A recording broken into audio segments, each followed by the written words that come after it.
नमस्कार दोस्तों, इन्फ्राटॉक्स के नए एपिसोड में आपका स्वागत है। तो चलिए शुरू करते हैं।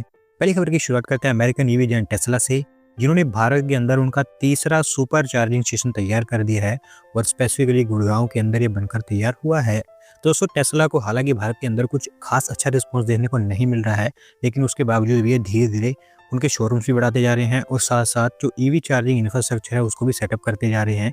फिलहाल मुंबई और गुड़गांव में इन्होंने 2 शोरूम सेटअप कर रखे हैं और अभी गुड़गांव शोरूम से ऑलमोस्ट 8 से 10 किलोमीटर के डिस्टेंस पर डीएलएफ होराइजन सेंटर में ये चार्जिंग स्टेशन इन्होंने सेटअप किया है, जहां पर 4 V4 सुपर चार्जर सेटअप किए गए हैं, जो वन ऑफ दी फास्टेस्ट माने जाते हैं ग्लोबली ईवी चार्जिंग के एरिया में।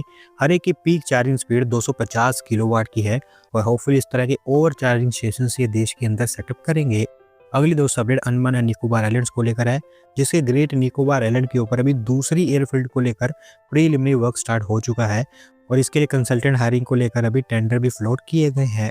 दोस्तों, ग्रेट निकोबार आइलैंड के ऊपर ऑलरेडी एक नेवल एयर स्टेशन बना हुआ है कैंपबेल बे एरिया के पास और ये ओवरऑल दूसरी एयरफील्ड होगी जिसको गलेथिया बे के पास चिंगन लोकेलिटी में बनाया जाएगा। 6 डिग्री चैनल के काफ़ी पास में ये लोकेटेड होगी, जिससे कि मलक्का स्ट्रेट के ऊपर हमारी कंप्लीट और 24/7 प्रेजेंस बन जाएगी।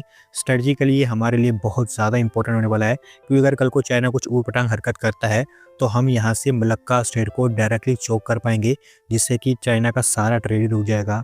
ये airfield great Nicobar development plan का ही हिस्सा है, जहाँ पर इस एयरफील्ड प्रोजेक्ट के ऊपर 8,573 करोड़ रुपीस खर्च किए जाएंगे और एयरपोर्ट अथॉरिटी ऑफ इंडिया को रिस्पॉन्सिबिलिटी दी गई है इसको बनाने की।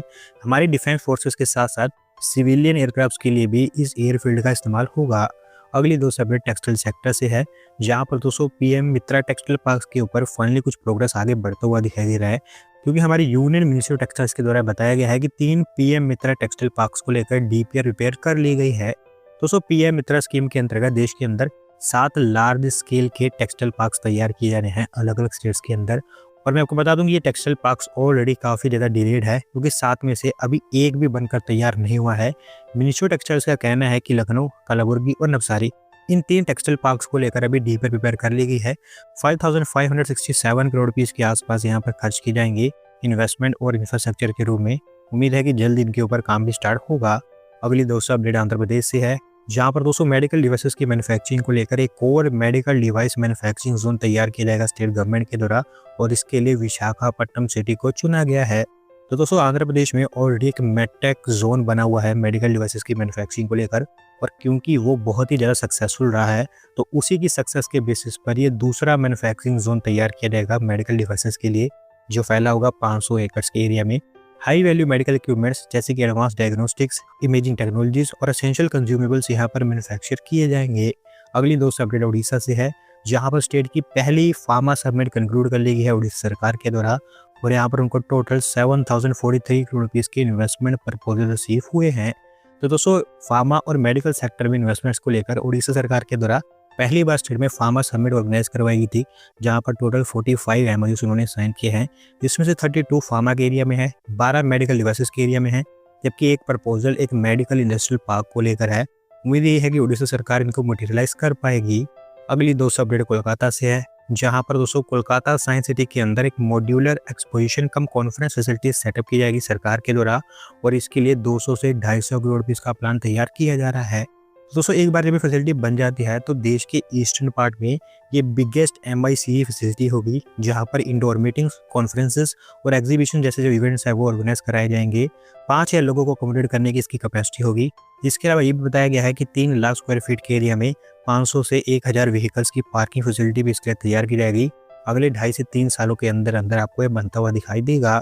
आज की दोस्तों आखिरी अपडेट उत्तर प्रदेश से है, जहां पर दोस्तों यूपी स्टेट का कंट्रीब्यूशन देश की जीडीपी में भी लगातार बढ़ता चला जा रहा है और यूपी सरकार के खुद के डेटा के अकॉर्डिंग फाइनेंशियल ईयर 2024-25 में यूपी का जीडीपी में कंट्रीब्यूशन बढ़कर 9% पर पहुंच चुका है। तो दोस्तों, आज से ऑलमोस्ट 3-4 दशक पहले यूपी देश की जीडीपी में one of the biggest contributor हुआ करता था, लेकिन जब से एलपीजी रिफॉर्म्स लाए गए तब से देश की दूसरी स्टेट्स यूपी के कंपैरिजन में काफ़ी तेजी से ग्रो कर गई और यही कारण था कि 1990 से लेकर 2020 तक यूपी का शेयर इंडियन जीडीपी में लगातार गिरता ही चला गया।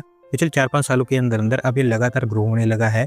फाइनेंशियल ईयर 2023-24 में जहां पर यूपी का शेयर 8.6% के आसपास था, अब फाइनेंशियल ईयर 2024-25 में बढ़कर 9% पर पहुंच चुका है और जिस हिसाब से यूपी ग्रो कर रहा है ये चीज़ें आपको और बढ़ती हुई दिखाई देंगी। इसके अलावा ये भी बताया गया है कि 2024-25 के अकॉर्डिंग यूपी की जीडीपी 29.78 लाख करोड़ रुपये पर स्टैंड करती है, जो इसे देश की थर्ड लार्जेस्ट इकोनॉमी बना देती है। तो दोस्तों आज की वीडियो में इतना ही। अगर आप अपनी तरफ से अपडेट सबमिट करना चाहते हैं तो डिस्क्रिप्शन दिए गए लिंक पर क्लिक करके सबमिट कर सकते हैं। और अगर आज की वीडियो पसंद आई हो तो वीडियो को लाइक करें, चैनल को सब्सक्राइब करें। धन्यवाद वीडियो को देखने के लिए।